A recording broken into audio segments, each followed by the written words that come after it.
Pozdravujeme všetkých divákov, vítame vás v premiérovej časti Mrázničky s Janom Mrázikom. A v dnešnom dieli tu máme vzácneho hostia, môjho kamaráta Šimona Staňa. Čau Jano, ďakujem za pozvanie. Šimon. Šimon je zaujímavý chalan, poznáme sa už nejaký čas a venuje sa viacerým veciam. V prvom rade je to CEO a spoluzakladateľ startupu Dateable, ktorý sa venuje prepojeniu AI a ekológie, vďaka ktorému šetrí peniaze a zdroje rôznym firmám a pôsobí aj ako riešenie problémov, ale zároveň ako prevencia nejakých problémov v podnikaní. Mimo toho sa venuje vinárstvu, pôsobí v rodinnom vinárstve Vino Vivum a mimo toho má milión ďalších aktivít, o ktorých si ešte dneska v podcaste povieme. Cestoval si sem z jedného veľtrhu v Nitre. Áno. O čo konkrétne sa jednalo? Bol to strojárenský veľtrh v Nitre. Je to tradičná každoročná udalosť, kde sa prezentujú firmy z priemyslu, zo strojárenského sektora a rôzne subdodávateľské firmy, ktoré s tým súvisia. OK, to je zaujímavo. Pozerám, že obidva sme celkom dosť meškali, ale som rád, že sme tu spolu. A hneď na začiatok by som ťa trochu predstavil. Okrem toho, že sa voláš Šimon Staňo, tak si so svojím projektom Green Deal Solutions získal titul Startup s najväčším biznisovým a investičným potenciálom na januárovom podujatí Startup Pitch Univerzitného technologického inkubátora STU a spolu so svojím tímom si vytvoril IoT zariadenie, vďaka ktorému je možné monitorovať a predikovať energetické toky v priemysle. A táto firma sa volá Dateable. Dateable, presne tak. Super. Veľmi dobre si to popísal, Jano, a som rád, že si spomenul môj tým, lebo ja som to IoT zariadenie nevyvinul, ani ho nevyvíjam. Vyvíjajú ho chalani v mojom týme, veľmi šikovní, ktorých pozdravujem, Kuba a Dominika. Ja som v našom týme Dateable za tú biznisovú časť, som zodpovedný za sales, marketing, financie a všetko, čo súvisí s tou business administratívou, takže ja hovorím, že taká holka pro všechno. Niekde teda sa takí ľudia predstavujú aj ako CEOs. Takže tomuto sa teraz venujem, do tohoto dávam svoj fokus, áno. Super, a kebyže môžeš nejako našim poslucháčom priblížiť, čo je vlastne ako keby taký core do vášho biznisu. Ako si aj ty podotkol, vyvíjame zariadenie, alebo teda komplexný systém na monitoring a predikcie spotreby energií. Našim cieľovým trhom sú priemyselné firmy, obzvlášť teda v energeticky náročných sektoroch, ako sú oceliari, chemický priemysel, ale napríklad aj pekárenský, automotív, čoho je na Slovensku teda dosť.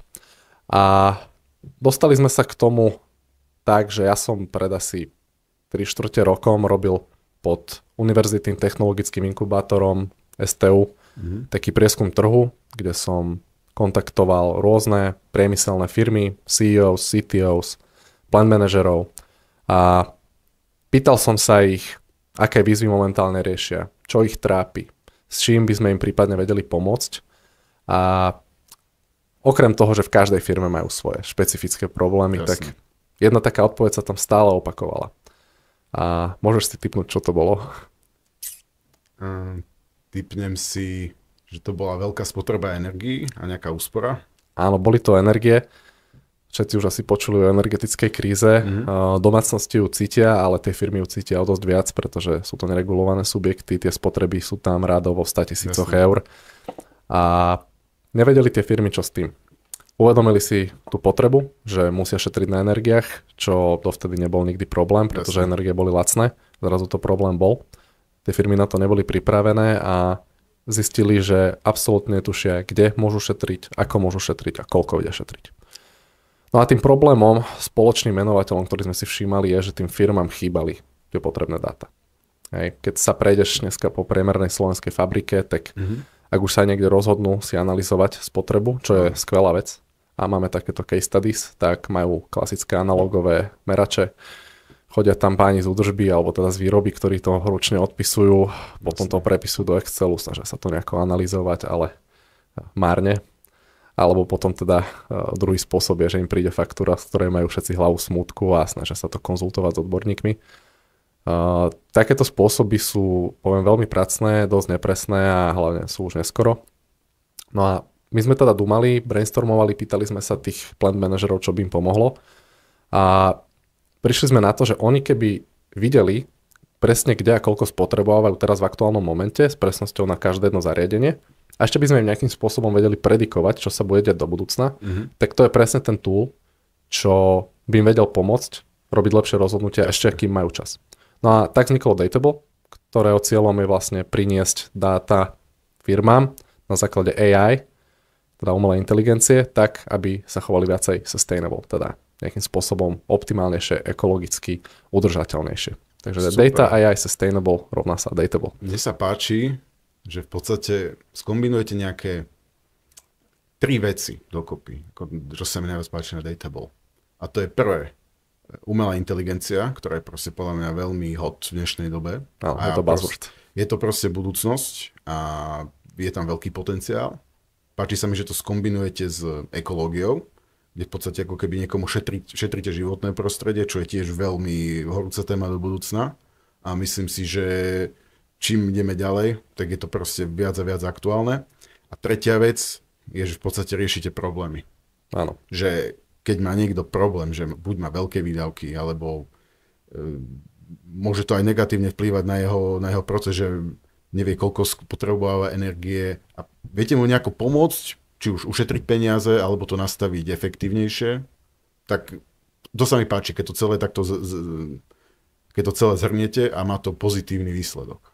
A možno ma tak napadlo, aký príklad by si mi uviedol, že aký problém konkrétne dokáže Dateable riešiť. Máš priemernú fabriku v priemernom meste, ako kebyže som ja riaditeľ tejto fabriky a chcem proste počuť od teba, že čo mi vieš ponúknuť, ako mi vieš pomôcť v mojom podnikaní a v mojom biznise. Čo by si mi presne ako prvú vec, čo ťa napadne, povedal za Dateable? OK, Jano, tak ty ako riaditeľ fabriky, beriem, že si erudovaný a veľmi schopný manažer, ktorý robí to najlepšie pre svoju firmu. Zároveň teda potrebuješ mať kvalitné nástroje.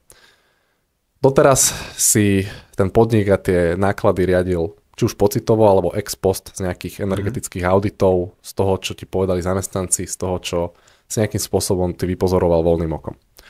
A teraz si predstav, že dostaneš takýto nástroj a ty zbadáš, povedzme v tej svojej fabrike, kde máš x rovnakých strojov, povedzme 5 rovnakých strojov, ktoré robia presne to isté v ten istý čas a uvidíš, že jeden má o 30% vyššiu spotrebu. OK. Prečo? Pošleš tam údržbára. Zistí, že sa tam niekde zadiera jedno ložisko. Toto je problém, ktorý môže trvať mesiace, nemusí na ňo nikto prísť. Tým pádom si to vyžaduje vyšší odber tej energie, lebo sa ti tam dre to ložisko. Náklady. Áno, a tým pádom máš väčšie náklady. Keď to odstrániš skorej, klesne ti tá spotreba. Druhý problém, ktorý tam nastáva, je, že keď ti to ložisko tam bude dreť dlho, tak ti to na konci dňa ten stroj odpáli. Ten náš systém práve toto vie detekovať a tam vstupuje do toho práve umelá inteligencia, ktorá keď vidí, že tam niečo nie je v poriadku na základe tých dát, tak ťa upozorní, že pozor, o mesiac, dva ti ten stroj môže odísť. A ty sa tým pádom vieš vyhnúť tej odstávke, tým drahým opravám, stratenému času, strateným príležitostiam a všetkým tým stresom spojeným s týmto. Takže to je druhá veľká vec, takzvaná prediktívna diagnostika alebo preventívna údržba. Tretia vec je, čo vo veľa firmách býva, oni fungujú, keď mám ísť do veľmi technických, špecifických detailov, na 15-minútových maximách odberu energie. Okay. Vo veľa firmách sa stáva, keď ráno zapínajú motory, majú tam tie nábehy, plus si ešte povedzme zamestnanci zapnú konvicu, tak to tak tá spotreba je vyššia ako to 15-minútové maximum. Jasne. A nemusí to skrachtovať, ale čo sa stane, že dostanú pokutu. A takýmto spôsobom dostávajú pravidelne za prekročenie toho limitu. Aha, okej, áno. To som vôbec nevedel. Áno, to býva v priemysle, nie všade, niekde majú na to už prostriedky, také tie strážiče, ale v dosť veľa firmách to nemajú, pretože tá výroba im musí bežať. A vy vlastne vašimi nastavenými procesmi viete pomôcť ušetriť energiu? My im vieme napríklad po 6. minúte tohto 15-minútového maxima už predikovať, že tá spotreba im prekročí to 15-minútové maximum. Manažerovi dojde upozornené na mobil, na počítač kamkoľvek, aby niečo spravil. Buď spomalil tú výrobu, niečo menej prioritné vypol a tak ďalej. Čiže tým sa vyhne ďalším zbytočným nákladom. OK. Ako pre mňa je fascinujúce, ako sa vedia vôbec tieto dáta všetky skulminovať dokopy, ako ich vieš vôbec zozbierať a rýchlo vyhodnotiť. Nastupuje tam nejaký machine learning, alebo vlastne je to trochu akože všeobecná otázka, ale čo sa týka tej umelej inteligencie. ako prebieha ten zber dát a následne vyhodnocovanie to umelou inteligenciou, kebyže to vieš popísať 6-ročnému decku. Možno je 6-ročnému, možno 27-ročnému, ale aby som to proste nejak tak pochopil ako laik. Skúsim to zjednodušene. My máme naše vlastné zariadenie, náš hardware, ktorý sa pripne do hlavného rozvádzača v tej výrobnej hale. Tam z tých daných rozvodov, kde je to napojené, si to číta dáta o tých energetických tokoch. Normálne je tam cievka na tých kábloch. Máme tam svoj vlastný mikropočítač, ktorý si tieto dáta vyhodnocuje a na ňom beží aj ten software, ktorý potom už po sieti, respektíve dá sa aj cez Wi-Fi, posiela tieto dáta do zariadení tých manažerov, či už je to na notebook, na tablet, na mobil, cez webovú aplikáciu a tam oni už vidia presne, čo sa deje. Tam sa to vizualizuje, je tam teda ten monitoring real time, kde ty vidíš, čo to robí. Zároveň teda na tom softveri beží tá umelá inteligencia, čo je vlastne algoritmus, ktorý číta dáta z minulosti, to znamená, ono to vidí za posledných XY mesiacov, keď to tam už je zapojené, ako sa ten stroj choval, aké to malo odbery v to dané časové obdobie, že to vtedy robí toto. A na základe toho si to vypočíta, čo to bude robiť na to obdobie budúce. Samozrejme je to s nejakou presnosťou, čím dlhšie to tam je a viacej to dát má, tým je to presnejšie. Ale minimálne máš tam nejaký ten forecast a vidíš tie potenciálne hrozby, ktoré môžu nastať do budúcna. Áno, ale suma sumárom to dokáže vyhodnotiť a dať ako keby ľudskému elementu signál, že hej, to proste môže prísť problému za XY minút. Presne tak. V nejakej dohľadnej dobe to môže prísť problém. Zaujímavé. Áno, dokáže to ukázať ľuďom tie nuancy, tie marginálne veci, ktoré svojim okom neuvidíš a stále to vravím, že vychádzame z toho, že tí ľudia sú schopní manažéri a riadia svoje firmy dobre. My im teraz dáme nástroj, aby ich riadili ešte lepšie a využili plný potenciál. Dosť často to porovnávame s tým, že aj doktor môže byť veľmi erudovaný, avšak je rozdiel, keď odmerá pacientovi teplotu rukou a je rozdiel, keď má digitálny teplomer, keď má EKGčko, CTčko a všetky tie moderné nástroje medicíny, vďaka ktorým on vie lepšie zacieliť, lepšie diagnostikovať a potom aj lepšie toho pacienta liečiť. Tak toto je to isté v tej danej výrobe. Pokiaľ ten manažér má len nejaké zaužívané rutiny a myslí si, že niečo je dobré, tak je to rozdiel, keď sa potom na konci dňa začne riadiť dátami a vidí tie tvrdé čísla, že ako to naozaj je. Mne sa toto páči, že je to proste hudba budúcnosti, tak ako presne pred možno nejakými 200 rokmi by doktor meral puls normálnym rukou, proste hmatom, tak proste momentálne máš na to technológie. Presne tak. Ako ešte možno 50 rokov dozadu alebo 10 rokov dozadu by si proste nejaké dáta zbieral do papierových tabuliek a možno z nich niečo vyhodnotil z nejaký dobrý analytik a momentálne to môžeš proste hodiť na umelú inteligenciu a získať z toho veľmi zaujímavé akože čísla. To sa mi páči, že je to ako keby proste posun vpred. A možno ešte napadá taká otázka, že aký máš cieľ so svojou firmou v budúcnosti? Čo by si z neho chcel dosiahnuť? To je dobrá otázka, lebo ono sa to mení aj v čase. Pred pol rokom sa nám ani nesnívalo, že budeme tam, kde sme teraz. Uvidíme, kde budeme vlastne za pol roka. Nemáme nejaký 10-ročný plán, že chceme byť na tých trhoch a toľko mať obrad, ale minimálne vieme, čo chceme v priebehu najbližších, povedzme, 1, 2, 3 rokov. Jasne. Našim cieľom je teraz, keď sme ešte vlastne v tom startupovom rozbehovom štádiu, naozaj dostať sa na úroveň serióznej zabehnutej firmy, ktorá bude mať svojich stabilných veľkých zákazníkov, budeme mať naozaj úspešné piloty za sebou a budeme mať vlastne našlepnuté na to, aby sme vedeli každoročne rásť a vybudovali z toho úspešnú technologickú firmu, ktorá bude prinášať riešenia do priemyslu, také, ktoré naozaj tým firmám vedia pomôcť. To je môjim cieľom, aby keď ráno vstanem a pôjdem do práce, tak viem, že to, čo robím, má zmysel, že to niekomu pomôže a že niekam ten môj život smeruje. Zaujímavé, ešte ma napadla jedna vec, čo sa týka potenciálnych klientov, ktorí môžu byť. Ja som si najprv, keď som ešte o Datable nevedel moc, tak som si myslel, že to je ako keby liečba nejakého problému. Že niekto má problém s energiami, prídeš a vyriešiš jeho problém. Lenže ako čím viac o tom počúvam, tak mi to príde viac ako prevencia. Že máš proste firmu, kde vieš, že pracuješ s nejakou energiou, je to dajme tomu nejaká fabrika na výrobu topánok, to je jedno. Máš tam proste nejaké stroje a vieš, že proste môže prísť k tomu preťaženiu. A nemusíš mať akože momentálne problém s preťažením, ale dajme tomu, že chceš zvyšovať výrobu a máš stále tie stroje, ktoré majú rok výroby 95, a vieš, že proste takýto problém môže nastať. A tým, že by si implementoval technológiu a procesy, o ktorých hovorí Dateable, tak v podstate tomu vieš zamedziť už aj do budúcna. Že je to aj riešenie súčasného problému, ale ja vidím veľký potenciál v prevencii. Že chcel som ti dať na začiatku otázku, že či to vidíš viac ako liečenie alebo ako prevenciu daného problému, ale vidím, že je to dosť také, že sa to prelíva. Myslím si, že áno, je to z oboje trochu a je to aj painkiller, aj vitamín. Áno. Takže v podstate to isté, keď ideš na preventívnu prehliadku. Prídeš tam, častokrát si človek myslí, že je zdravý, zistíš, že máš nejaký problém, tak sa nasadí nejaká akutná liečba a následne sa potom pokračuje už takouto miernejšou. Respektíve je tam nejaké pozorovanie a nejaká prevencia do budúcna, aby sa ti to neopakovalo.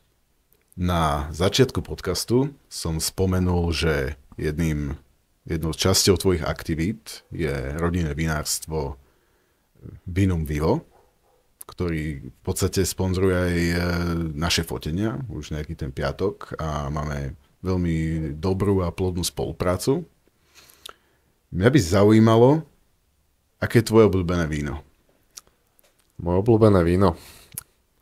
Tak asi Biue. Vieš čo, toto je veľmi záľudná otázka.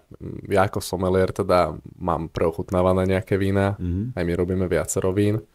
A veľmi ťažko je na to odpovedať. Je to podobná otázka ako ktorá je tvoja obľúbená krajina. To asi záleží aj od situácie. Záleží to od situácie, záleží to od ročného obdobia, záleží to k akému jedlu.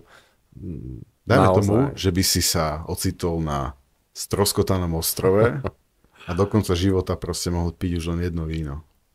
OK. Chateau Neuf du Pape. OK, znie veľmi fancy. Áno. Je to víno z Burgundska, je to červené víno, naozaj taký ten červený, ťažší francúzsky štýl. OK. Používa sa tam až 13 odrôd, typických práve pre Burgundsko. A teda nie nadarmo, je to taký ten špeciálny typ vína, ktorý poznáme aj z pesničky. Vieš, prečo sa volá Chateau Neuf du Pape? Chateau je ako nejaký zámok, ale du Pape? Áno, Chateau sa používa pri tých francúzskych viniciach, kde majú zámky, to máš pravdu. A Neuf du Pape znamená, teraz neviem úplne presne čo doslovne, ale súvisí to s pápežom. Pretože... Ja som si myslel, že pap je z maďarčiny nejaký kňaz. Nie, pap je pápež. Okay, a v určitom období francúzskej histórie práve tam, v tom okolí, kde sa práve pestujú tieto odrody, prebýval pápež dobrovoľne na silu. Neviem presne tú históriu, ale myslím, že ho tam dokonca väznili a nemohol sa vrátiť naspäť do Vatikánu. A podľa neho pomenovali vlastne tento druh vína. Už si úplne nepamätám detaily, ale má to takú veľmi zvláštnu pohnutú históriu. Super. Potom ešte jedna otázka. Predstav si, že dnes večer idem na rande s nejakou peknou babou. Aké víno by si mi poradil, aby som si objednal, aby som na ňu urobil nejaký dojem? Tak to si spravím trošku promo. OK, nech sa páči. Poradím ti od Vinum Vivo takzvané sladké bobule. OK. Je to ružové víno, dezertné, určite si ho už ochutnal na poslednom fotení. To si pamätám. Áno. A videl si sám, že funguje. Je to super, ako môžem potvrdiť, že hlavne nežnému pohľaviu výborne chutí. Takže... Vie ho veľmi oceniť. OK, dobrá odpoveď. Takže láska vedie cez žalúdok a po takomto víne myslím, že sa tvoje šance rapidne zvyšujú. Odporúčame všetkým našim divákom. Je to odskúšané. Víno spája. Ja milujem ten biznis, nie preto, že by som na ňom nejako veľa bohatol, ale preto, že je to veľmi príjemné spestrenie toho ťažkého pracovne vyťaženého života. Milujem eventy s vínom. Ochutnávky, veľtrhy, degustácie. Sme dvaja. Áno, ja to beriem trošku aj z tej pracovnej stránky. Jasné. Ale je to vždy spojenie príjemného s užitočným, pretože keď človek niekam ide ako sommelier na tú výstavu, na tú degustáciu, tak samozrejme, že je za tým veľa práce, veľa príprav a veľa energie, avšak nabíja ma to, pretože keď tam prídeš a si medzi tými ľuďmi, s ktorými sa bavíš o víne, ale aj o iných veciach, o živote, ochutnávate spolu to dobré víno a ešte ti ho aj pochvália, a si naozaj príjemnej spoločnosti, tak pre mňa to nie je práca, to je hobby. A mám to naozaj rád. Častokrát so sebou vezmem teda aj nejakého kamoša, tak na budúce ťa berem. Všetci si to vždy pochvalovali. Super, ďakujem, sa teším. Ono na konci dňa to vždy skončí ako jedna veľká žúrka. Ale o tom to je, to sa mi páči, že akože, ako som na začiatku povedal, že víno spája, tak myslím si, že veľa ľudí to má aj vo všeobecnosti, takže majú nejaké sociálne problémy, respektíve problémy so socializáciou. A toto chceš otvárať?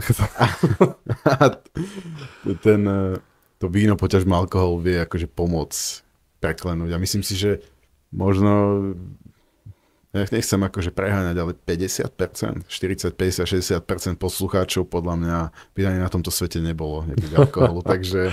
Veľmi zaujímavá téma, určite máš pravdu, áno. Nerad by som teda nejako propagoval alkohol ako stimulant a utlmovač nejakých zábran. Jasné. Na konci dňa naozaj, áno, je to tak.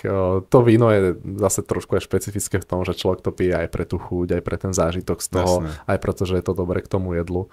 Hej, keď asi niekto chce iba utlmiť svoj prirodzený strach, tak si dá nejaký tvrdý alkohol a zafunguje mu to. To víno je trošku také ušľachtilejšie. Samozrejme, ten efekt má na konci dňa rovnaký, možno aj lepší, takže svojím spôsobom máš pravdu. Je to také viacej fancy. Je to... Lepšie to vyzerá, je to estetickejšie. Áno, a hlavne teda človek z toho sa neopije tak rýchlo a tak do blba. Teraz mi napadlo, ak si to spomenul, aj motom Vinum Vivo je priateľstvo vo víne. Okay. To je taký ten náš slogan. Nice. Jednak to vzniklo z toho, že to založil môj strýko s 2 kamarátmi dlhoročnými. Ano. A oni spolu aj študovali a tak nejak rozmýšľali, ako to svoje priateľstvo pretaviť do niečoho hmotného a keďže všetci boli z vinárskych rodín, tak sa rozhodli práve pre ten produkt, pre to víno, lebo vždy, keď niekam prišli a vyťahli tú fľašu vína, tak naozaj to tých ľudí spájalo, nastala tam taká tá priateľská atmosféra a ja musím povedať, že doteraz to tak je, že keď niekam prinesem to víno, keď je niekde akcia a naleje sa, tak myslím si, že vždy to tam spraví tú správnu atmosféru, veď konec koncov vieš sám. Vlastne toto nás dvoch dalo dokopy. Toto nás spojilo presne, takže nie je to len mýtus a toto ma na tom baví. Ja napríklad neholdujem tvrdému alkoholu, samozrejme raz za čas si to človek dá, ale nevyhľadávam to, som človek, čo sa nepotrebuje opíjať. Jasne. Pre mňa to víno je naozaj spestrenie, je to spoločenská záležitosť, je to niečo také ušľachtilé. Áno, to je podľa mňa dôležité zdôrazniť, že alkohol alebo víno je fajn, ale keď sa konzumuje v rozumnej miere presne. A podľa mňa najlepšie, keď sa konzumuje v dobrej spoločnosti. Áno. Že podľa mňa fakt pohár úplne najtrápnejšieho a najhoršieho vína, napríklad s tebou, keď si dáme a je to proste lepšie ako pohár najlepšieho koniaku proste s nejakým blbcom. Určite. Že je to proste aj o spoločnosti a vlastne konec koncov, ako sme už povedali, vlastne to víno a tak nás to vlastne spojilo. Áno. Tým, že sme organizovali jedno fotenie a vlastne skrz priestory a skrz Vinum Vivo sme sa nakontaktovali a stalo sa to ako keby nejaké partnerstvo a cez sponzoring a myslím, že to veľmi dobre vypálilo a všetci boli proste veľmi spokojní a všetkým extrémne chutilo, takže odporúčam každému, kto by mal aj záujem na nejakú akciu, nejaký rozmýšľal by nad nejakým sponzorom, tak určite odporúčam všetkými 10. Kontakt nájdete v popise tejto epizódy. Šimon, na začiatku podcastu sme spomenuli, že jedným z tvojich veľkých vášní je cestovanie a keď som si ťa kompletne vystalkoval na Instagrame, tak som zistil, že máme toho až podozrivo veľa spoločného. Mám taký pocit, že... Frajerky? Možno aj to, čo vieš, ale zistil som, že si už počas štúdia veľa cestoval a viem, že si aj bol dosť veľa na Erasme. Mám taký pocit, že si asi jeden z mála, kto sa ku mne trochu približuje počtou Erasmov a počtou peňazí z Európskej únie, ktorých si vyčerpal. Povedz mi, kde všade si sa takto ocitol vďaka Erasmu počas vysokej školy? Ďakujem za túto otázku, je to moja obľúbená téma. Jasné. A Ja som svoje medzinárodné študijné pôsobenie začal nie cez Erasmus, ale cez ISEC ešte. OK. Hneď po prvom ročníku som sa vydal na stáž do Malajzie, do Kuala Lumpur. Nice. Som mal 19 rokov a rozhodol som sa ísť sám na druhý koniec sveta a bolo to úžasné. Následne som pokračoval už Erasmami, konkrétne to bol semester vo Švédsku, následne opäť stáž na Islande, ďalší semester v Belgicku a ešte som to završil posledným semestrom v Portugalsku. Nice, tak to si ma vyrovnal. Ja som mal 3 študijné a 2-krát stáž, takže... Tak je to vyrovnané. Je to remíza. Áno. OK, tak ty si asi prvý človek. Ja som tiež nikoho podobného nestretol. Akože už toto napovedá o tom, že je to každopádne zaujímavá zhoda, ale sú to všetko veľmi zaujímavé lokality, hneď ako prvé.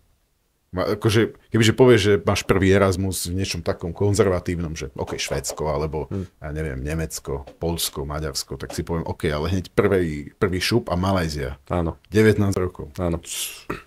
Jak si sa tam dostať, to napadlo? Nebolo to vôbec jednoduché. Bola to síce neplatená stáž, ale tí ľudia si naozaj vyberajú už tých kandidátov aj na neplatené stáže. Bolo to asi pol roka pohovorov, vybavovania, víza, papierovačky a tak ďalej, veď poznáš to. A podarilo sa, zobrali ma práve do Malajzie, do Kuala Lumpur a bolo to práve z dôvodu, že som sa už trošku vtedy motal okolo vinárstva. Toto bol startup, ktorý sa volal Buzit. Okay. A oni sa venovali internetovému predaju alkoholu v Malajzii, čo tam bola celkom novinka, pretože Malajzia je moslimská krajina a tie regulácie sú tam dosť prísne. Takže Buzit bol jedným z priekopníkov v Malajzii. Okrem toho sme organizovali eventy, kde sa pilo šampanské, jedli sa ústrice a robili sme rôzne promo akcie pre takýto typ sortimentu, takže veľmi zaujímavé pre 19-ročného chalana.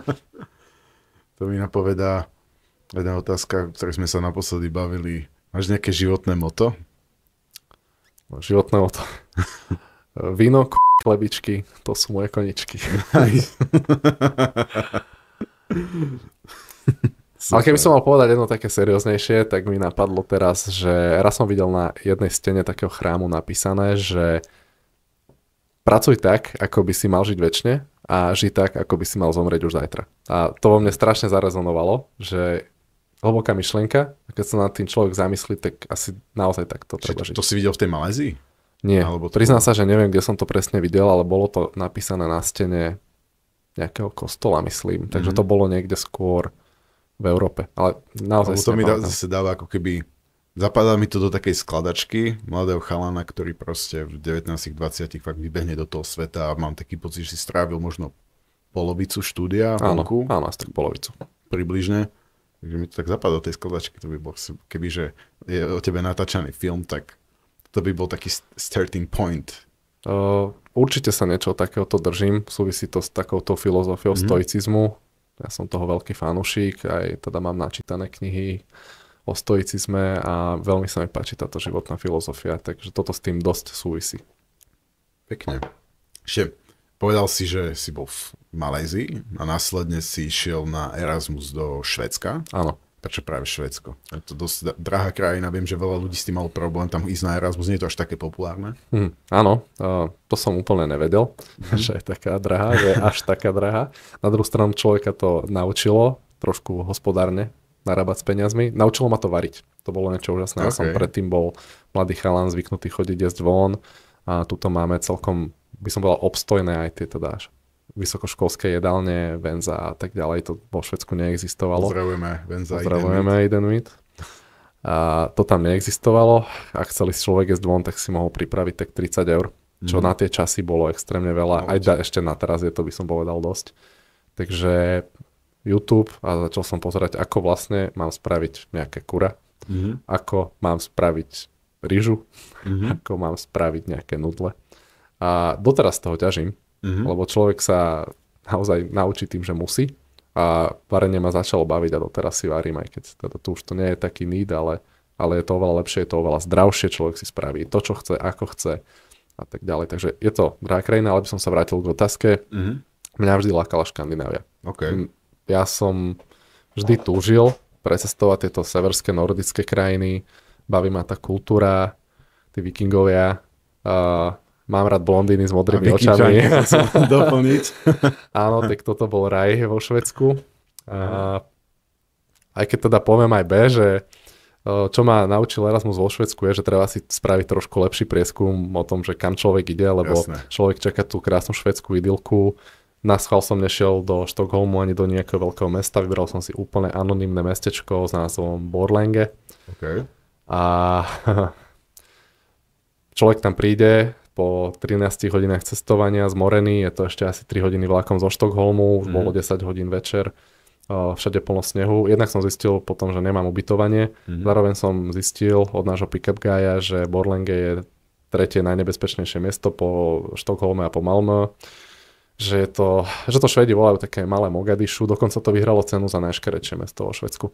Takže áno, napriek tomu som to tam miloval a doteraz spomínam s láskou na Borlänge, aj teda celkovo na Švédsko, ale teda vedel som si vybrať. Ale to je taká zaujímavá lekcia. Následne, keď si zažil niečo takéto švédske a možno, nie je to až taká party lokalita, dajme tomu, že možno aj taká počasu, neviem, aký tam bol semester. Bol som tam letný semester, ale máš pravdu, vtedy som to nevnímal, lebo som to nemal s čím porovnať. Potom, keď človek ide na Erasmy aj do Belgicka, Portugalska, tak potom v Švédsku si išiel na Island. Na Island, takže to si tiež nešiel až do také úplne, že... Ale nebolo to vôbec zle. Tam som bol v Reykjavíku, hlavné mesto.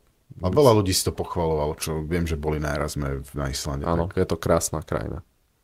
Tam si bol na stáži? Áno, to bola stáž. To bola stáž, OK.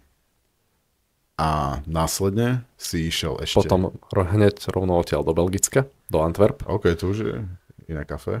To bolo iné kafé, aj čo sa týkalo študentského života, aj celkovo života. Býval som v centre Antwerp, priamo pri univerzite. Okay. Bolo to také študentské mestečko, priamo uprostred mesta, plno klubov, barov, tá univerzita, Intrak. Spomínam na to naozaj v dobrom. To bol, by som povedal, až ten môj prvý party Erasmus naozajstný. Oni majú úžasnú vysokoškolskú kultúru, dosť sa to podobá na to USA, aj tá univerzita vyzerala ako z tých amerických filmov. Majú tam tie svoje kluby, kde všetci nosia šerpy s tými ich farbami. Ja som sa dokonca stal členom jedného, musíš prejsť tým krstom, ktorý je veľmi zaujímavý. Plníš rôzne úlohy, také veľmi náhrané. Asi to nie je moc publikovateľné? Asi nie. Ja som sa jedného podobného zúčastnil v Portugalsku. Tak potom dokonca neúspešne. Ja úspešne. Ja som sa stal členom, ale potom ma vyplo. Ale odtedy je to potom taká česť nosiť tú šerpu na každú jednu party, lebo už potom sa tam oni odlišujú a s hrdosťou poviem, že som bol prvý a jediný Erasmak, ktorý toto absolvoval. Fajn, tak to na ďalšiu party si to môžeš dať, aby si... Mám to doma, takže... Ale to je artefakt, ktorý si cením a ten už ostane vo vitríne. To je nejaký taký pekný zážitok. Už taký... Áno. Mi to príde také, minimálne tie Antwerpy, nikdy som tam nebol, ale aj čo som počul, aj aký mám z teba dojem, tak je to také sociálnejšie. Oveľa. Je to oproti Švédsku, Islandu, je to proste dosť rozdiel. Áno, je to väčšie mesto, nie je to najväčšie mesto. Brusel, za mňa osobne by som ho nevolil na Erasmus. Antwerpy boli také akurát, je to myslím o veľkosti Bratislavy. Zároveň veľmi zaujímavé mesto s tým, že je tam myslím druhý alebo tretí najväčší prístav v Európe. Úžasná univerzita. Za mňa tam sa človek cítil hrdý na to, že je študent, že chodí na takú školu. Bavilo ma to. Nehovoriac o tom, že skončí škola. Úžasný sociálny život. Plno party, plno spoznávania nových ľudí. Tak som si tak povzdychol, áno. Boli to krásne časy, ja som veľmi rád, že som to zažil aj každému mladému človeku, ktorý ešte len ide na vysokú školu, lebo to odporúčam, pretože keď nepôjde, bude to ľutovať. Keď pôjde, tak bude na to spomínať do konca života. Ale už mi to príde ako keby taká trochu postupnosť, že ideš proste, že z toho fakt také temného, dajme tomu do Švédska. Ja to môžem porovnať, tiež som bol na pár Erasmov, že ideš z takého, že je to fajn skúsenosť, akože určite sa veľa naučí, že dá ti to veľké životné lekcie, ktoré by si možno doma zbieral 5 rokov. Určite. Ale vieš to aj porovnať, že niektorý je lepší a niektorý je horší. Takže vieš, že ideš tak postupne, že Švédsko. Každý mal niečo do seba. Antwerpy a ďalšia stanica bola Portugalsko. Nice. Coimbra. To bol asi najväčší party džihad, čo som zažil. Ja si myslím, že Coimbra je asi jedno z takých, že top 3 najviac univerzitných mest v celej Európe. To bol extrém. to bolo za mňa, že maximálny hrot Erasmu, preto som sa dal aj nakoniec, že tam už človek si ide fakt užiť. Neviem, čo mám k tomu povedať. Coimbra bola veľmi špecifická. Ako aj to som mal strašne rád. Aj tá univerzita stála za to. Ale tam to bolo naozaj o tom socializovaní sa. Áno. O tých divokých party, ktoré tam naozaj boli každý deň. Ja som už každý deň potom nemohol chodiť, lebo to sa nedá zvládať fyzicky. Ale keď človek chce, tak tú možnosť tam má. Stále je čo robiť, stále má kde cestovať, zároveň, aby to nebolo len o tom, tak v Portugalsku naozaj sa dá surfovať. To je niečo úžasné, my sme chodili sa učiť surfovať, samozrejme, že som sa to nenaučil. Ale Coimbra pri mori? Nie, ale je to tak 40 minút od toho pobrežia, tam človek príde za 10 eur si prenajme surf, alebo aj teda inštruktora a učí sa surfovať, hej, jeden zo 100 krát mu to aj vyjde, keď má šťastie, ale áno, to stálo. A toto určite odporúčam, a špeciálne Portugalsko, bo to, v Európe má to asi najlepšie vlny. Sú tam aj rôzne majstrovstvá sveta. Hej. A odporúčam každému, aj kto rozmýšľa nad Erasmom. Určite jedna z top volieb je proste Portugalsko. Ja som bol jeden semester v Lisabone. Super. A to je mesto samo o sebe. Proste tam, keď dojdeš, má to takú špecifickú atmosféru. Má to ten vibe. Ja viem, že presne keď si teraz hovoril o tej Coimbre, že ťa to tak ako keby proste celé pohltí, tak aj tým, že som bol napríklad, ja som bol cudzinec, mal som 20, ale úplne som tomu podľahol, že zrazu, a taký ten portugalský štýl, že ideš spať o 3. 4. ráno, každý deň, aj keď nejdeš na party. Áno, no, okej. Akože ja si tam pamätám. Coimbre sa o 7. chodilo ráno. No, chcel som byť ešte taký celkom chrumkavý a povedať, že o 3. a 4. No väčšinou to bolo to ešte trochu neskôr. Pamätám si, že fakt drvivú väčšinu času som proste išiel spať už tak, že pomaličky svítalo. A to som ani nemusel ísť na party, tam proste bol v študovni a proste tam bol ten život tak nastavený, že... Úplne. Žijú v noci. Áno. A tým pádom som bol jak Batman, že proste len som zase vstal. Áno, a zase vstávaš dosť neskoro. No, vstaneš o 4. o 5. Dáš sa trochu dokopy. Už a znova. Áno, a potom zase si v tom, ale malo to akože svoje veľmi pekné čaro. Presne ako vravíš. A to surfovanie, ja som tam vlastne kvôli tomu išiel. Kvôli surfovaniu. Aj si sa to naučil? Som uver. Ale. Tak Lisabon je, áno, to je pri mori. Tam je to aj bližšie a akože prvýkrát som úplne popadal a hlavne som bol prekvapený, že v septembri tam bola veľmi studená voda. Že aj s tou kombinezou, to bolo, ten Atlantik tam bol dosť studený, ale dá sa to naučiť. Trošku akože tá technika, keď to človek chytí. Jasné, že na chalana z Revúce to bolo celkom fajn, akože kebyže sa na to pozrie nejaký Portugalčan, tak povie, že... Teraz to tam využívaš v Revúce. What the fuck? Najlepší surfer z Revúce, pozor. Ne, majster Revúce v surfovaní. Majster surf, pozor. No ale určite odporúčam každému, kto by chcel. Tiež hlavne odporúčam ísť na ten Erasmus, proste neváhať a hlavne neísť niekam do Česka alebo do Poľska. Dobre, ešte Poľsko môže byť zaujímavé, nevravím, ale už keď človek má tú príležitosť, platia mu za to, ako vravíš, tak prečo neísť niekam ďalej, prečo neísť fakt do toho Portugalska alebo nejaké Grécko, alebo aj tá Škandinávia, Island, dneska sa dá ísť do Ázie. Jasné. Na Erasmus. Treba to využiť. Už to sú príležitosti, ktoré sa nebudú opakovať. To sa dá len, keď je človek na univerzite. Respektíve sa budú opakovať, ale možno ako dovolenka, že týždeň, 2 týždne. Áno, presne, nie v tomto formáte. Ísť niekde na pol roka, na rok s tým, že mi za to platia a ja tam cestujem a chodím na party, veď to je sen. To nevyužiť je až hriech. A povedz mi, že teraz Portugalsko a ešte tam bola jedna zastávka, ďalší Erasmus, alebo to už bol koniec? Myslím, že už sme 5 vymenovali. Bola tam Malajzia, Švédsko, Island, Belgicko, Portugalsko. Aha, ok, jasné. Nestačí. je to aj tak dosť.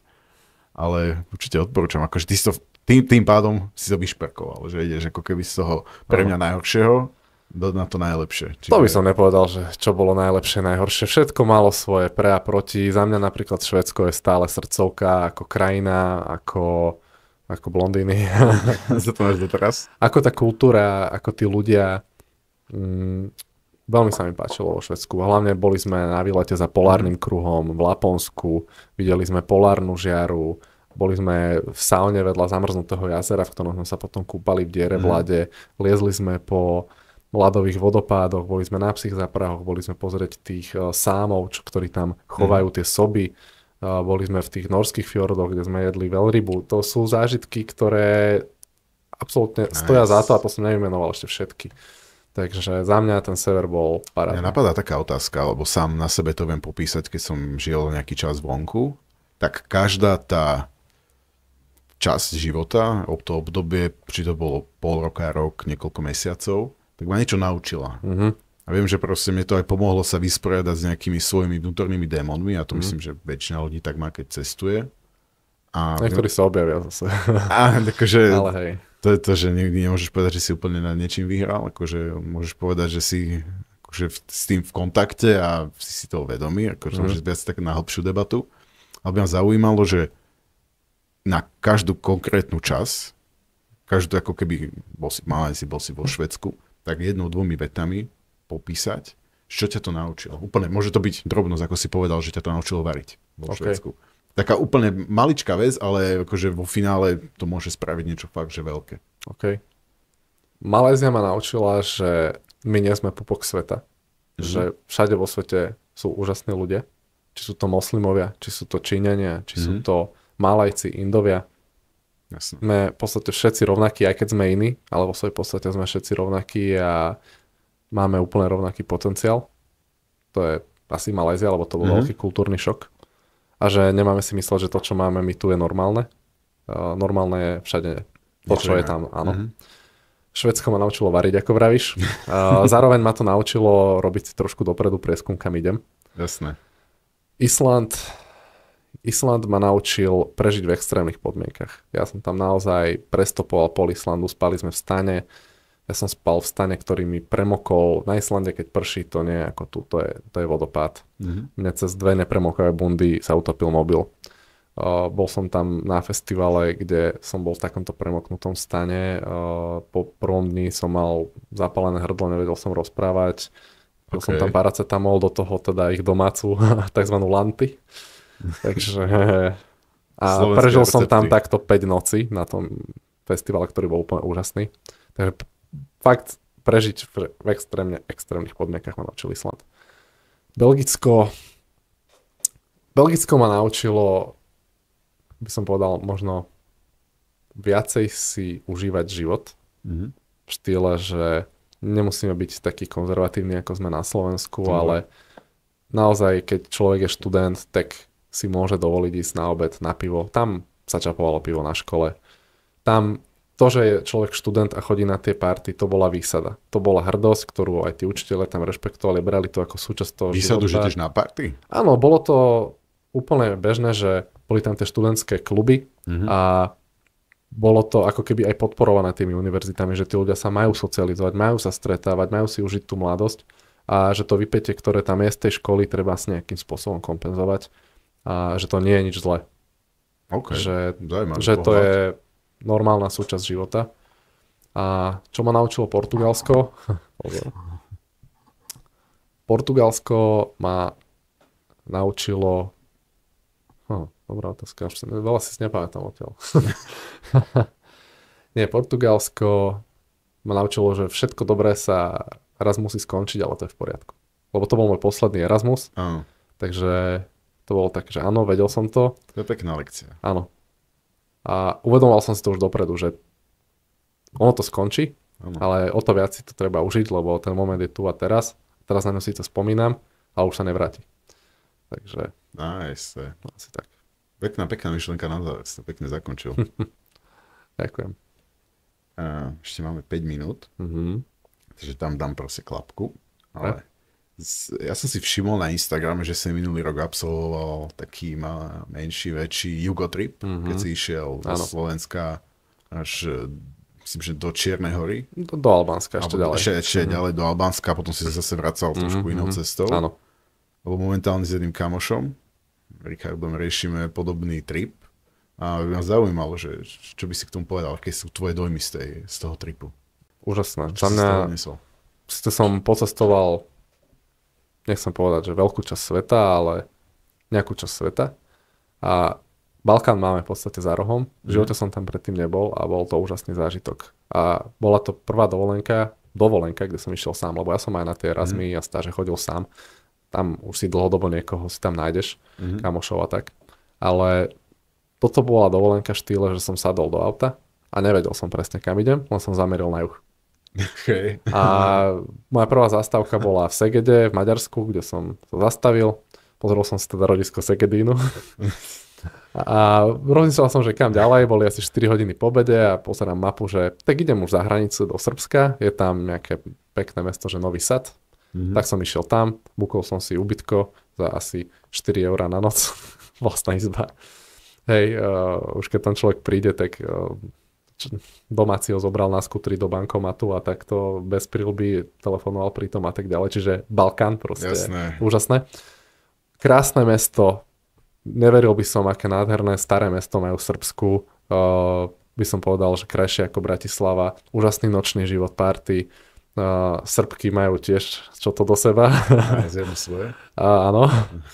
Takže zamiloval som sa do Balkánu hneď prvý deň a ich jedlo a hudba, oni si strašne idú na tej svojej balkánskej hudbe aj na party, keď tam pôjdeš, uvidíš. Ja si už idem tiež. Ty už ideš teraz balkánske, takže máš sa na čo tešiť. Na druhý deň tiež, nemal som absolútne plán schedule, proste zobudil som sa po opici po nejakej party. Išiel som najprv pozrieť Belehrad, tiež úžasné, obrovské veľkomesto. To človek tiež tak odsudzujeme ten Balkán, že akí sú, takí sú, ale to je mesto, ktoré Bratislava sa s tým nemôže rovnať. A mal som čas ešte, tak som si povedal, že potiahnem to ešte ďalej. Išiel som do Sarajeva, do Bosny. OK. Za mňa Bosna je veľká srdcovka. Nevedel som, čo mám čakať od tej krajiny, ale bolo to niečo úžasné. To je nádherná hornatá krajina a veľmi zvláštna v tom, že ideš cez hory, ktoré sa podobajú na nejakú malú fatru, dojdeš do dediny a tam mešita. A ľudia proste v moslimských Je to taký zaujímavý úkaz, tá Bosna celkovo. Veľa ľudí tak na to aj pozerať cez prsty, že by sa tam nešli vôbec pozrieť, lebo... Tak to nechápem. Bosna je za mňa asi top krajina z tých balkánskych. Mám z nej naozaj veľmi dobré zážitky. Ideš tam po tej ceste, naozaj, ja som išiel asi 7 hodín cez tie hory, doly, behajú ti tam non-stop nejaké zvieratá do cesty, krávy, ovce, kozy, pastieri, ktorých tam pasú to. Tam zastal čas pred 100 rokmi a je úžasné sa na to pozerať. Do toho ti v tom bosnianskom rádiu hrajú tie ich balkánske rytmy. To najlepšie. Áno, a po asi 7 hodinách, čo ideš cez hory, cez doly, alebo to som možno prehnal, možno 5 hodín cez hory, cez doly, tak zrazu sa zjaví mesto, Sarajevo. Hej, to mesto nie je nejaké veľké, porovnal by som to asi s Nitrou, ale tiež je to v takej doline a zrazu si tam a cítiš sa jak niekde na Blízkom východe, samé mešity, ženy v burkách zahálené, počuješ tam tie muezíny z tých mešít a za mňa úžasný zážitok. Opäť v centre je ubytko za 9 eur. Takže tam veľa neminieš. Je to veľmi low-cost. Kamož mi to vysvetloval, že koľko by nás to stálo a že koľko by sme išli, tak tej cifre som nechcel veriť. Ale akože tiež som bol na Balkáne a viem, že ako je rozdiel zase Chorvátsko. Tak áno, jasne. To už keď bol niekto nepočítam. iba v Chorvátsku, tak... To je niečo iné. Cez Chorvátsko som išiel naspäť, hej. Ale keď sa ešte k tomuto vrátim, je to úžasné mesto aj v tom, že neviem, aspoň ja som si strašne spomínal na hodiny dejepisu, ako nám XY krát hovorili, ako začala prvá svetová vojna, keď zastrelili Franca Ferdinanda v Sarajeve, tak tam stále naozaj je to auto na tom rohu, v ktorom ho zastrelili, je tam tá jeho busta, je tam ten Gavrilo Princip, tá jeho pamiatka, človek tam stojí pri tom aute a že tak tuto to je uprostred ničoho, fakt ďaleko od všetkého, že tuto to začalo. Toto je to miesto, že až sa tak neuveriteľne sa cítiš, presne tak. A polka mesta je kresťanská, je tam normálne lajná, za to sa normálne chlastá. Na druhej strane teda moslimská časť, ktorá bola taká zaujímavejšia pre mňa. Prvýkrát som si bol pozrieť v mešite tú ich moslimskú, neviem, či to mám nazvať omšu, alebo takú to ich modlenie. Strašne veľká sila z toho išla. Ja som si obľúbil už predtým tú islamskú kultúru, veľmi ma to fascinuje a máme to fakt za rohom, čo je veľmi zaujímavé.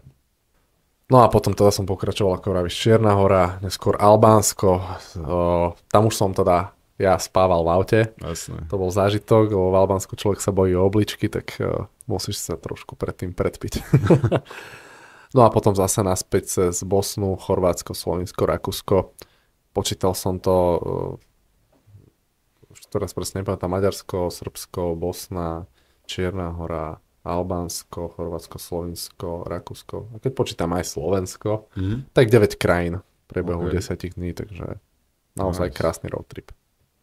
Super, akože odporúčam každému, aj sám Tiež. sebe. Áno. Že sa k tomu dokopeme a celé to sfinalizujeme, lebo to z nejakou fakt Neolutuješ. veľmi pekný Jugo trip. Šimon, povedz mi, aký si mal na týchto všetkých Erasmoch a pobytoch najlepší zážitok? Úplne najviac crazy. No neviem, či bol úplne najlepší, ale z okolností to bolo úplne na začiatku, keď som išiel do Malajzie.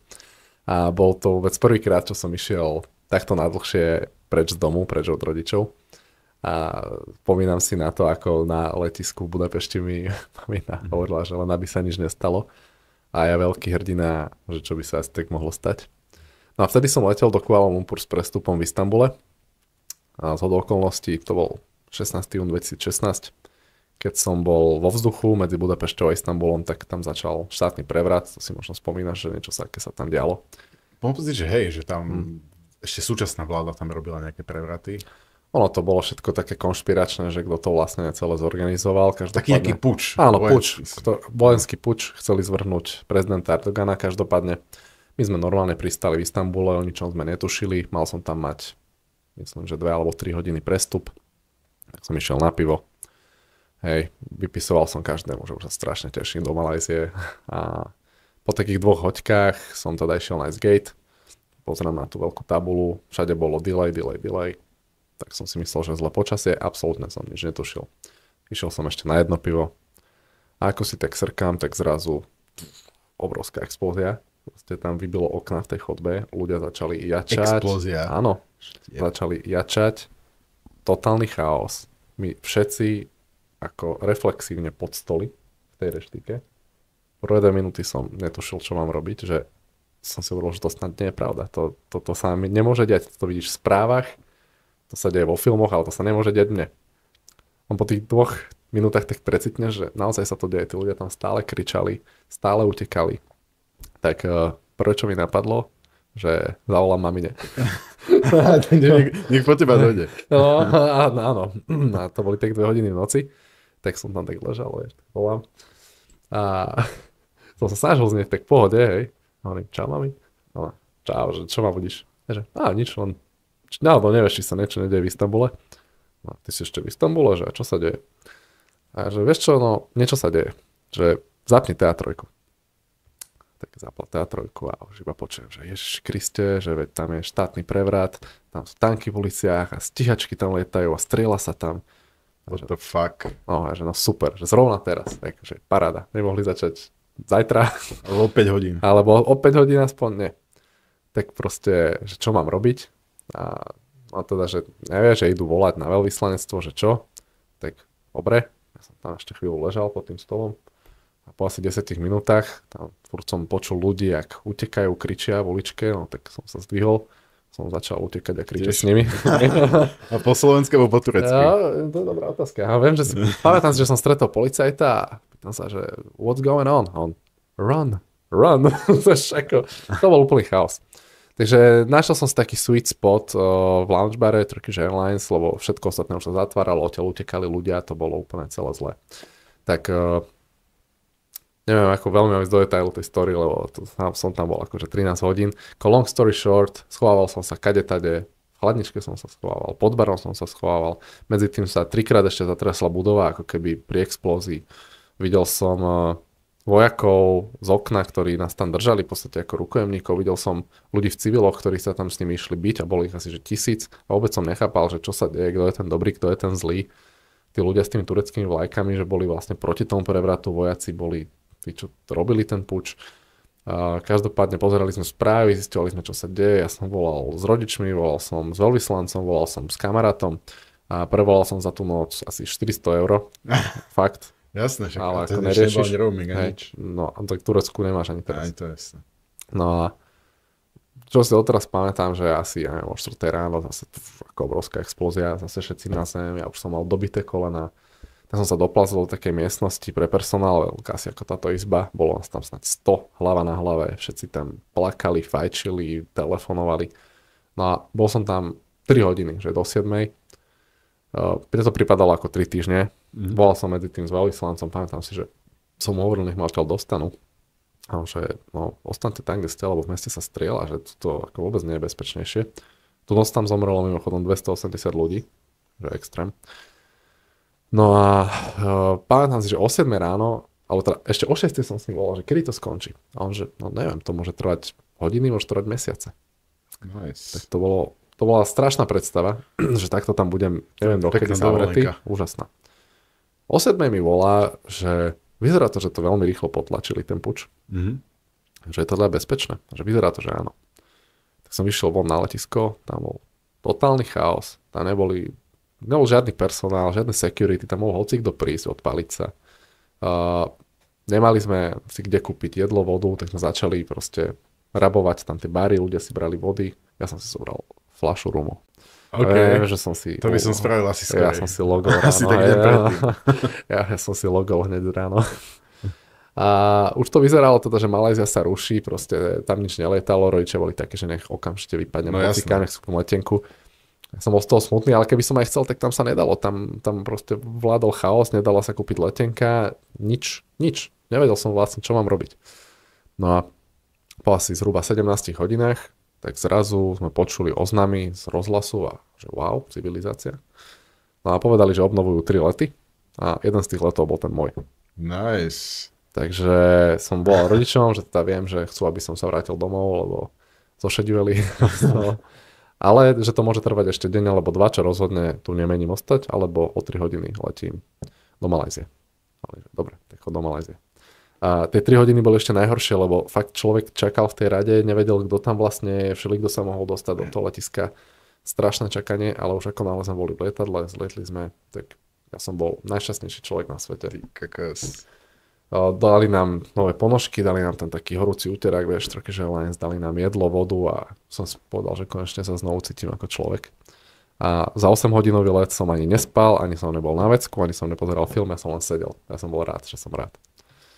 Takže... Nice, v 19 rokoch. Áno, tak to... A to bol presne ten moment, kedy človek si uvedomí tú smrteľnosť, to som ani o tom moc nehovoril, ale ja som fakt mal momenty, kedy som si hovoril, že nechcem zomrieť, lebo to bolo už fakt také, ale potom som si tak chvíľku uvedomil, že vlastne môžem zomrieť, že naozaj môže prísť teraz ten moment, že má nejaký šrapnel trafí do hlavy, alebo že tam niekto začne strieľať, tam človek nevedel, netušil. A že takto v sekunde to môže skončiť.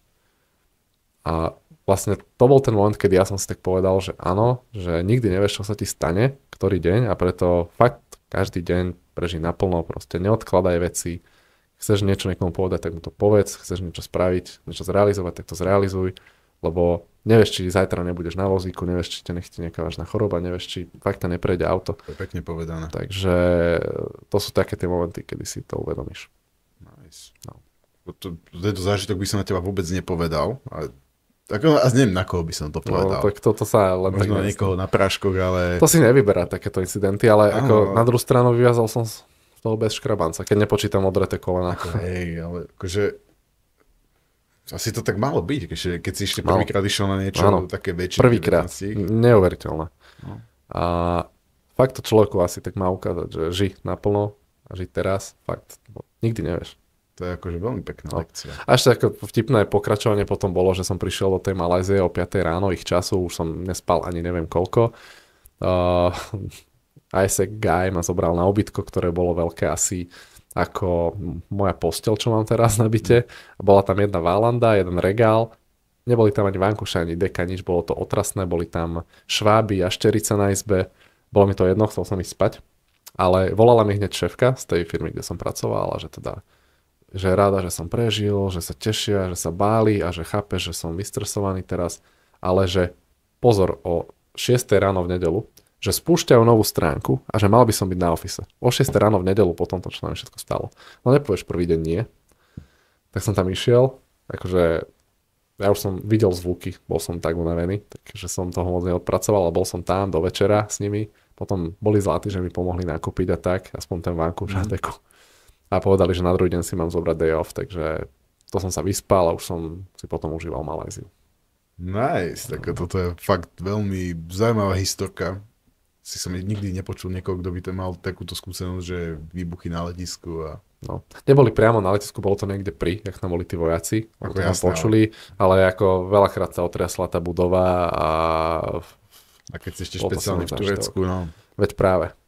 Kebyže sa toto stane, niekde, že si v Európskej únii. Cítiš sa trošku bezpečnejšie. A vtedy ešte strašne sa riešil ISIS a človek sa bojí, že kto je vlastne kto a ešte vieš, ako si to viem predstaviť, že ideš do lietadla a možno taký prvý dlhší let a si tak hovoríš, ako by to... Ja si to vždycky hovorím pred každým letom, že aby to dobre dopadlo. Áno, jasné. A zrazu ty ako bomby a štátny prevraty, vole. To nečakáš. Tak Tom Hanks vo filme Terminál. Áno, len trošku horšie. Jasné. A na záver tu mám ešte 10 otázok, ktoré sú inšpirované podcastom Tima Ferrisa, lebo priemerní sa inšpirujú, tí najlepšie rovno kradnú. Takže začneme prvou otázkou. Akú knihu alebo knihy si v živote najviac daroval a prečo? Čo, ja som moc knihy nedaroval, ja som knihy požičiaval, ktoré sa mi nevrátili.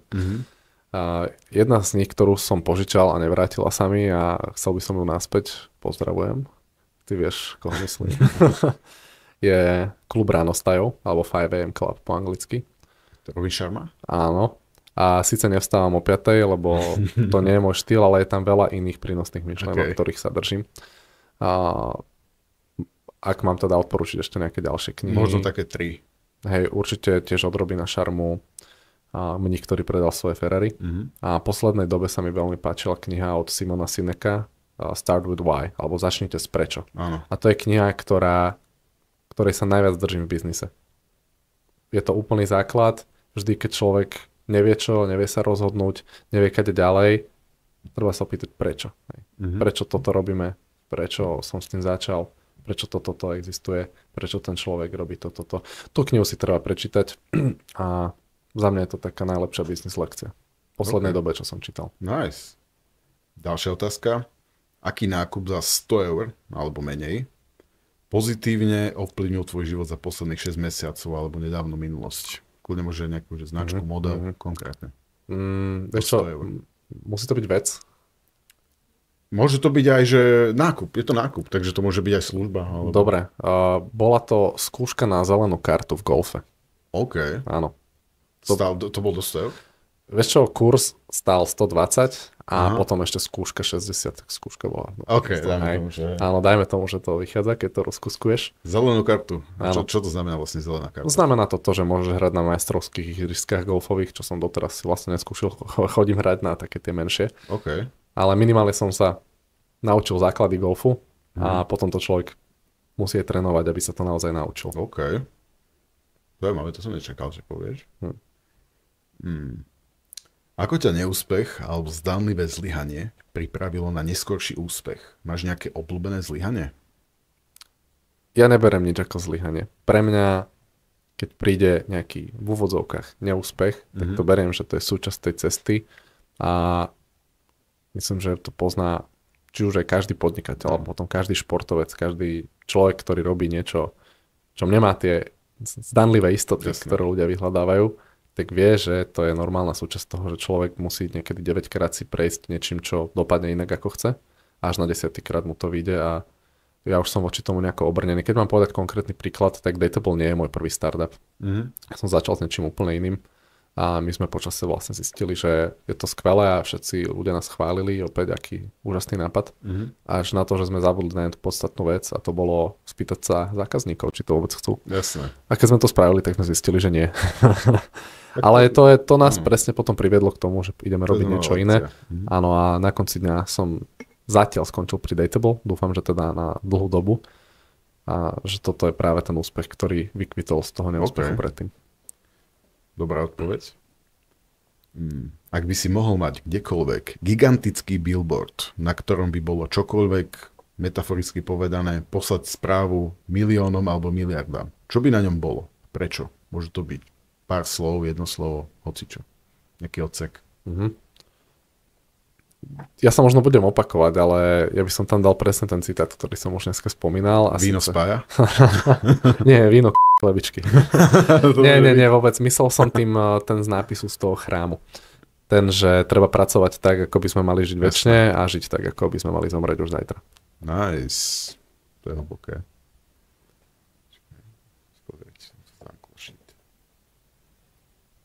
Ďalšia otázka.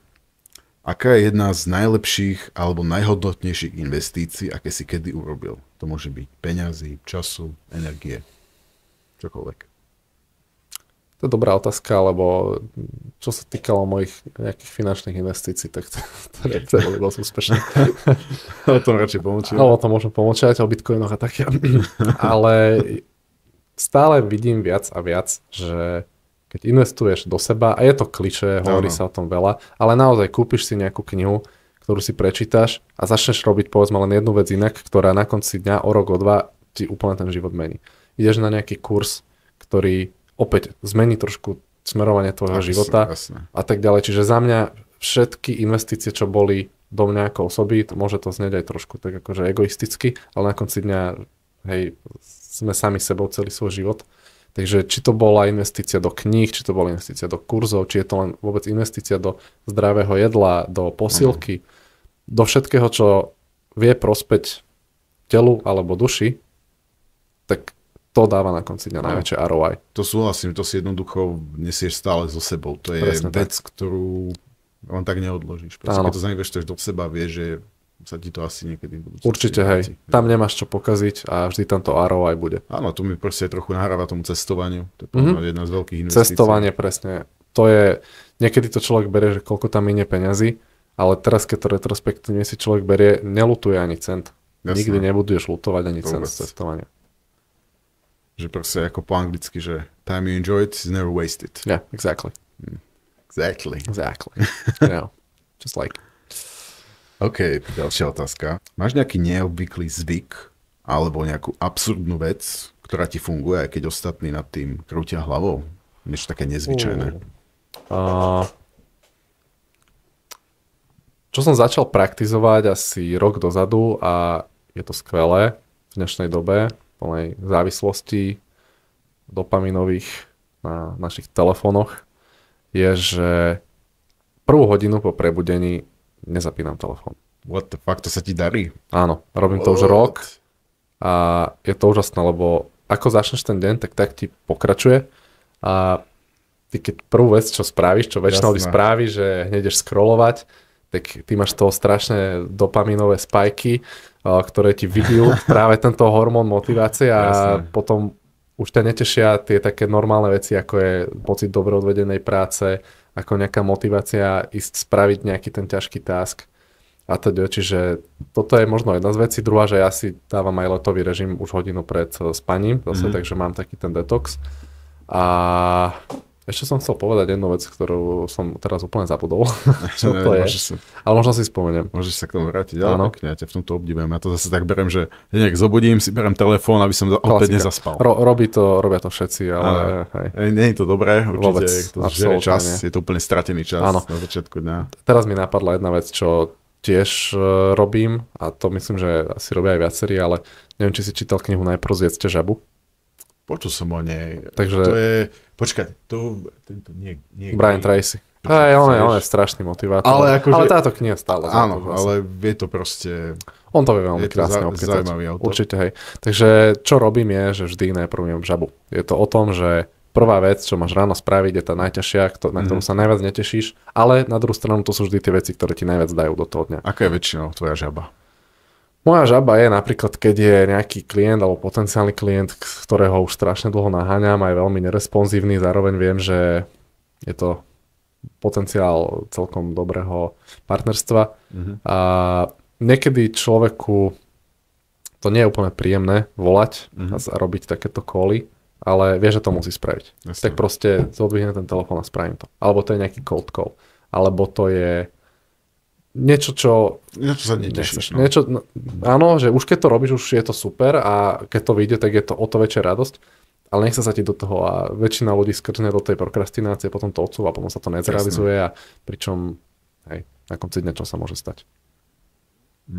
Aké zlé odporúčanie alebo odporúčania počúvaš vo svojej profesii alebo okolí?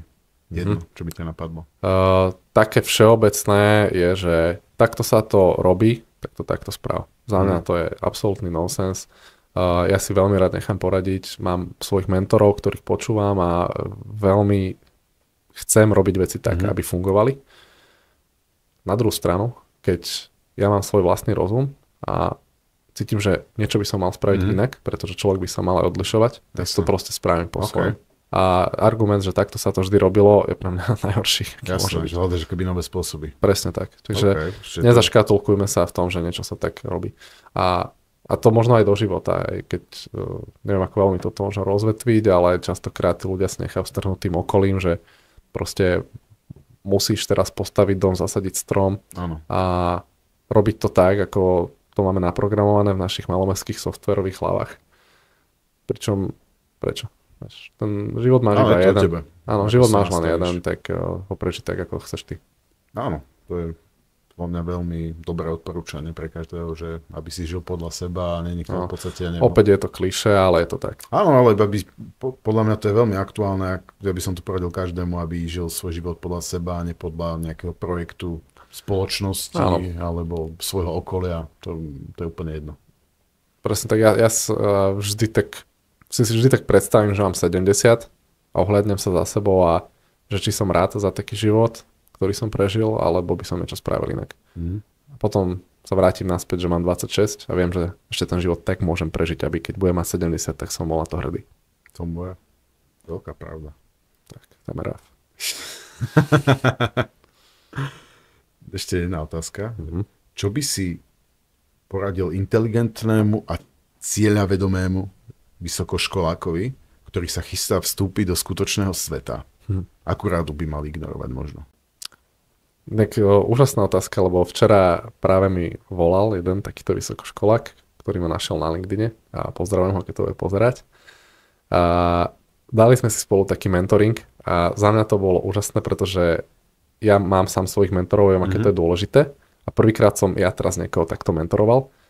A bol som veľmi rád za to, že ma on oslovil a že sme sa do toho pustili, lebo práve v tom veku mne chýbali možno takí tí mentori, alebo teda nevedel som nájsť niekoho, kto vyslovene by som si s ním zavolal, porozprával sa a mentoroval by ma o tých veciach typu kariéra, biznis, nejaké ďalšie smerovanie.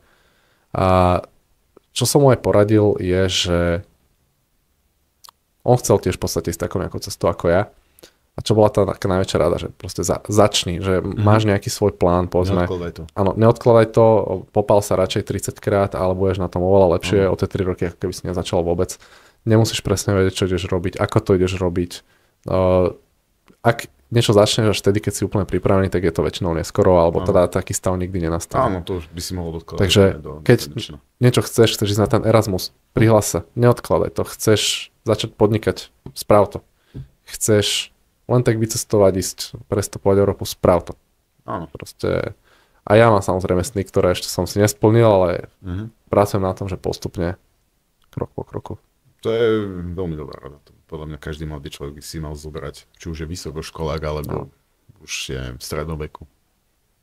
Vždy sa to začať, presne tak. Temeráv. V čom si sa za posledných 5 rokov zlepšil v hovorení nie? Že napríklad pri akých veciach? Myslím si, že hlavne asi teda posledný rok sú to tie trošku také bohapusté pitia a party, ktoré každý sme si tým samozrejme prešli. Myslím si, že v nejakom veku to má aj svoje opodstatnenie, je to aj kvôli tej socializácii a tak ďalej. A samozrejme aj v tomto veku to má svoje opodstatnenie do určitej miery, ale už častokrát preferujem niečo, čo má tú pridanú hodnotu. Že naozaj sú piatky večer, kedy ja radšej povedzme, robím nejakú grafiku pre firmu, alebo si čítam, alebo len idem domov a som s obsom a už nemám tú potrebu ísť v piatok večer do mesta a strašne sa ožrať do 4 rána a potom dospávať celú sobotu, lebo je mi strašne ľúto toho času, ktorý potom človek premrhá. Schválne povedať, čo sme robili posledný piatok. Dobre. Taký strih? Ale to bol cheat day. To bol cheat day. Nebudeme sa k tomuto vrácať. Ale pozor, ja som išiel domov skôr. Ja som išiel trošku neskôr. Áno. Ale bol to veľmi zaujímavý večer. Nebudeme sa k tomu bližšie vyjadrovať. Nie. OK, a ešte tu mám poslednú otázku. Čo zvykneš robiť, keď sa cítiš preťažený alebo nesústredený, alebo si stratil pozornosť? Aké otázky si vtedy kladieš možno? Ako to riešiš? Keď si úplne mimo. Neviem, či si kladiem otázky, alebo minimálne sa vrátim k tomu tej knihe, čo som hovoril, začnite s prečo. Tak povedzme, človek niekedy aj že stratí motiváciu, aj keď to sa mi už dlho nestalo, lebo mám ten svoj cieľ a ide to. Ale keď povedzme by nastal taký stav, tak opäť sa treba opýtať, že prečo som začal. Jasne. Prečo som do toho išiel, spomenúť si na ten začiatok a to človeka opäť tak nakopne, tak to je možno tá otázka, ale čo ja robím je, že musíš zresetovať, ja veľmi rád chodím do prírody. Taká prechádzka v lese, turistika, to je niečo, čo ma vie nabiť, niečo, po čom znova sa viem sústrediť, znova viem makať. Alebo potom večer dobrá kniha za mňa, to je tiež úžasný reset. Dobrá odpoveď. To bola aj posledná otázka a ja ti nezostávam nič, len poďakovať, že si nás dnes navštívil a že si sa s nami podelil o svoje skúsenosti a zážitky. Ja som sa dozvedel zase opäť veľa nového, čo som aj o tebe nevedel a zase aj niektoré veci, ktoré nás zase máme spoločné, ani som o tom nevedel. Tiež. A super, dúfam, že sa zase vidíme na piatkovom čítaní Biblie. Presne tak, Janči. Ja ďakujem za pozvanie, bol to super zážitok a teším sa na výsledok. Serus. Díky. Čau. Tak to nevyšlo. Hej, úplne ani to. Som netrafil tak, ako keby ono, vieš, naznač takto. A ja ti robím. Zvyknem niekedy robiť, okej. To ani, ten záver tam môžeš nehať. Nice. Dobre, veľmi dobre. Na cvičenie už asi je.